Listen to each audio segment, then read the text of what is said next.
La importancia de la consulta de medicina interna radica en detectar enfermedades a tiempo, abordar al paciente de manera integral, identificar factores de riesgo y supervisar enfermedades crónicas. Esta especialidad médica se dedica a la atención del adulto enfermo, enfocada a la detección y el tratamiento no quirúrgico de las enfermedades que afectan sus órganos y sistemas internos. Es una ciencia que está presente a lo largo de la vida. Es vital visitarlo regularmente para vivir una vida plena y evitar complicaciones a largo plazo. Seguimos con más de noticias de Globovisión Salud, recordándole las redes sociales, @salud_gb, @Daniela J. Salas, y estamos hablando sobre proponernos hacer un año saludable, y esto va desde la consulta médica y también cambios de estilos de vida. Por eso seguimos conversando con la doctora Astrid García, médico internista, y estábamos conversando en la parte anterior que debemos visitar a los diferentes especialistas, incluso el equipo multidisciplinario, según lo que tengamos y también de nuestra edad. Eso va a ir también acorde a eso. Muchas veces nos piden el llamado perfil 20, por lo menos uno de los estudios más básicos que para nosotros nos solicitan. ¿Qué se puede ver a través de ello? Ok, fíjate, en ese famoso perfil vamos a encontrar exámenes rutinarios, ¿bien? Como una hematología completa, donde vamos a ver cómo está tu hemoglobina, cómo están las plaquetas, cómo están tus glóbulos blancos. En caso de que tengas alguna infección o alguna patología desde el punto de vista hematológico, por allí lo vamos a ver, ¿bien? Por supuesto, siempre correlacionando con la clínica del paciente, porque no es lo ideal de que yo vengo y vamos a hacernos un perfil de una vez. No, vamos a ver qué tiene y dependiendo de lo que tenga, vamos a solicitar ciertos estudios. Otra cosita que siempre vemos en ese perfil va a ser los valores de glicemia, como ya los hablamos ahorita. Solamente vamos a encontrar la glicemia en ayunas en ese examen. Bien, vamos a ver cómo está el riñón, viendo la urea, la creatinina. Vamos a ver parte de los exámenes hepáticos, donde están las transaminasas hepáticas, donde también está la bilirrubina, nuestras proteínas y además de ciertos electrolitos como el calcio, el magnesio. Bien, también los vamos a conseguir en ese perfil. Bien. Unos laboratorios incluyen un examen de orina o un examen de heces, dependiendo. Por eso es que lo quisieron englobar como un perfil, porque trae lo más básico de todo para estudiar alguna de las patologías. Bien, por supuesto también trae colesterol y triglicéridos, pero no trae el perfil completo. Entonces normalmente nosotros no trabajamos solamente con colesterol y triglicéridos, porque si nos vamos a las clasificaciones o a nuestras tablas, nosotros utilizamos como riesgo cardiovascular el colesterol LDL, por ejemplo, y los triglicéridos. Entonces no solamente necesitamos colesterol básico, ¿bien? Entonces, bueno, normalmente el paciente por lo menos llega a la consulta, doctora, mire, me hice este perfil 20, algo vamos sacando de allí y dependiendo de las alteraciones que haya, tratarlas, y si necesitamos algún otro estudio, bueno, evidentemente se lo solicitamos al paciente, ¿bien? Pero normalmente eso es lo que engloba ese famoso perfil 20. Claro, además hablamos de la parte lipídica, que sería ese perfil lipídico, donde podemos ver porque uno de los riesgos cardiovasculares es ellos. Incluso decir, bueno, pero yo no tengo sobrepeso ni estoy obeso, pero una persona delgada incluso puede tener alterado estos valores.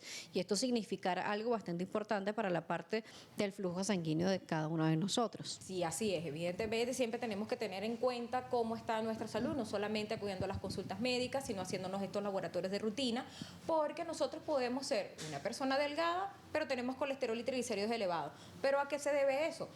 A veces puede ser nuestra carga genética, bien, que hay pacientes que tienen esa predisposición de tener colesterol y triglicéridos elevados, pero también va de nuestro día a día. Vamos a preguntarle a ese paciente qué come, porque la mayoría nos dice comemos sano, pero cuando preguntamos qué desayunamos, qué almorzamos y qué cenamos, ahí nos damos cuenta que no es tan sano lo que nosotros comemos, y más porque dependiendo de nuestra rutina, dependiendo de nuestro trabajo, a veces no nos da chance de ir y hacernos nuestra comida, sino que es mucho más fácil irnos por una comida, evidentemente chatarra en este caso, que nos puede ayudar a subir colesterol y triglicéridos. Y por supuesto, al momento de diagnosticarlo, y si tiene clínica, porque también el paciente puede tener síntomas de colesterol y triglicéridos elevados, como dolor de cabeza, palpitaciones, bien, tratarlos en ese caso. Claro, y no solamente eso, sino que de repente le pueden decir, doctora, yo no como nada frito, yo todo lo como a la plancha o todo lo como al vapor. Pero sucede que en Venezuela tenemos una cultura de mezclar carbohidratos por todos lados. Incluso nuestro mismo pabellón, que es tan icónico y tan delicioso, ahí es una mezcla realmente bastante potente, porque tenemos arroz, tenemos el plátano frito, tenemos la carne, tenemos todo esto, incluso lo que le agregan algunos, dependiendo de la región, el agregado que pueda tener. Algunos le ponen algún huevito frito o algo más. Entonces le vamos sumando un poco más, incluso, bueno, las cantidades de sal o la cantidad también de condimentos que lleva cada uno de los preparados y también en el día a día, porque de repente incluso podemos ir a un restaurante y nos ponen pan al principio, luego pedimos una pasta, por ejemplo, entonces tenemos carbohidratos y vamos sumando un poco más sin necesidad, porque dicen, pero yo no como comida chatarra, pero ¿cuántos carbohidratos están combinando en el día? Es así, fíjate que siempre el común denominador en mi consulta es preguntarle al paciente qué come, porque tenemos ese concepto de, mira, yo como sano, pero en el plato, sobre todo de la comida principal, es arroz, por ejemplo, con tajadas, ¿bien? O el plátano frito, puré de papas con arroz, o una ensalada de papa con zanahoria, ¿bien? Y a eso le sumamos otro carbohidrato que es el acompañante, bien sea el arroz, la papa, la yuca, el plátano, etcétera.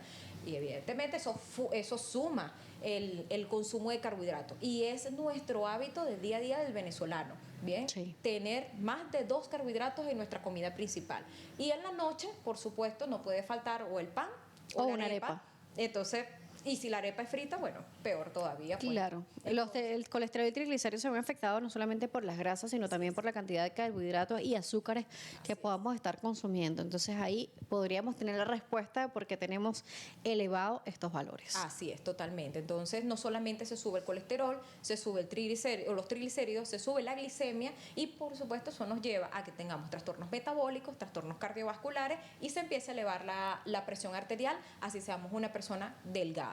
A veces encontramos que tenemos pacientes con obesidad, pero tienen colesterol y triglicéridos normales, pero ahí tendríamos que estudiar un poco más cómo es el metabolismo de ese paciente, cómo están las hormonas de ese paciente. Entonces, siempre tenemos que ver como un todo, o sea, no solamente es pedir un perfil 20, sino examinar al paciente. Por eso es que lo ideal es ir a la consulta médica, porque en esa consulta podemos determinar qué patología usted puede tener en algún momento. Y si no la tiene, perfecto. Estamos optando en una consulta de prevención de enfermedades. Por supuesto, además, bueno, tenemos los estudios básicos, ese llamado perfil 20 y los exámenes especiales que nos va a referir nuestro especialista en caso de ser necesario.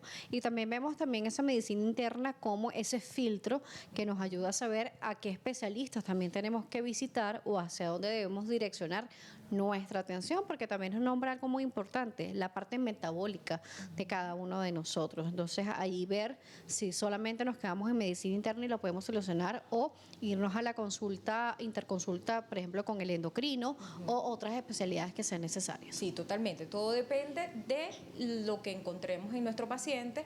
Fíjate, si tenemos un paciente que tiene arritmia cardíaca, por supuesto, debemos indicarle su holter de ritmo y en este caso, normalmente quienes nos hacen los holter de ritmo son los cardiólogos, ¿bien? Y normalmente referimos a ese paciente al cardiólogo, se le hace su ecocardiograma y puede retornar nuevamente a la consulta por medicina interna. Otros estudios que normalmente hacemos como básico es las rayos X de tórax. También necesitamos ver cómo están nuestros pulmones, vemos nuestra silueta cardíaca. Pacientes que tienen o que son fumadores, pues vamos a ver qué tanto daño pulmonar haya a nivel de esos campos, ¿bien? Y obviamente dentro de nuestra consulta médica está la realización del electrocardiograma para poder determinar bien sea o esos trastornos del ritmo como te estaba comentando o hasta incluso patologías isquémicas, o sea, infartos que nos han llegado a la consulta, que el paciente nos llega, mire doctora, tengo un dolor en el pecho que va y viene o me duele cuando camino o me canso cuando camino y resulta que a nivel del electrocardiograma tenemos alteraciones para isquemia o infarto. Entonces, en ese caso, referimos a otras especialidades. Perfecto, vamos a irnos a una nueva pausa aquí en Noticias Globovisión Salud, invitándonos a que nos sigan a través de las redes sociales, a través de @salud_gb, @DanielaJSalas y estamos en YouTube como Globovisión en vivo. A la pausa, ya regresamos.